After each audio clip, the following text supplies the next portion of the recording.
Hi, welcome to my channel. ఈరోజు వచ్చేసి నేను కోయగూర ఫ్రై చేస్తున్నానండి. అయితే ఇలా నేను కట్ చేసుకొని పక్కన పెట్టేసుకున్నాను. దానికి కావలసిన పదార్థాలు ఏంటో చూసేద్దాం. మన కారాన్ని బట్టి మనం యాడ్ చేసుకోవాలండి. నేనైతే ఒక 1.5 స్పూన్ కారం పొడి తీసుకున్నాను.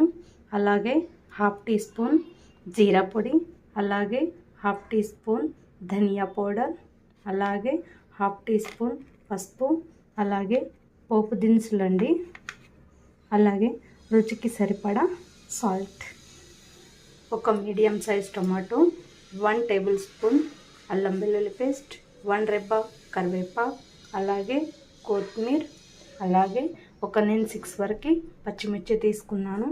అలాగే ఒక మీడియం సైజ్ అయితే 3 ఆనియన్స్ తీసుకున్నానండి. దీనికి ఆనియన్ ఎక్కువ పడుతుంది. నేను మీడియం సైజ్ 3 ఆనియన్స్ అయితే తీసుకున్నాను. ఇప్పుడు మనం ఆనియన్ పచ్చిమిర్చి కట్ చేసుకున్న తర్వాత నెక్స్ట్ ప్రాసెస్లోకి వెళ్ళిపోదాం. కడాయి పెట్టేసుకొని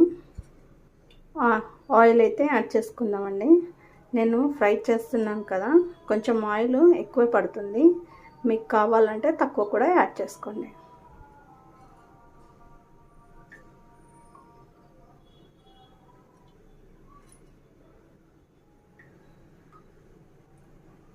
నేనైతే ఒక 4 స్పూన్ అయితే ఆయిల్ యాడ్ చేశానండి. ఇప్పుడైతే మనం పోపు దినుసులను యాడ్ చేసుకుందాం.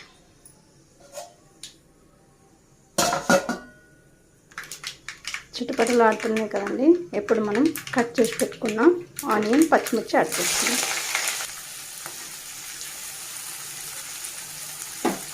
ఇప్పుడు మనం ఒక రెబ్బ కరివేపాకు యాడ్ చేస్తాం.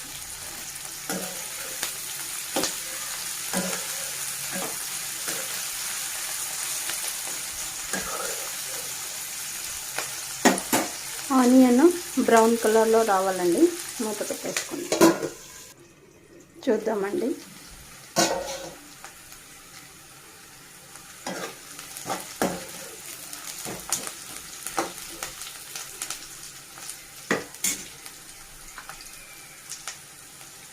ఇప్పుడు మనం 1 టేబుల్ స్పూన్ అల్లం వెల్లుల్లి పేస్ట్ యాడ్ చేసుకుందాం.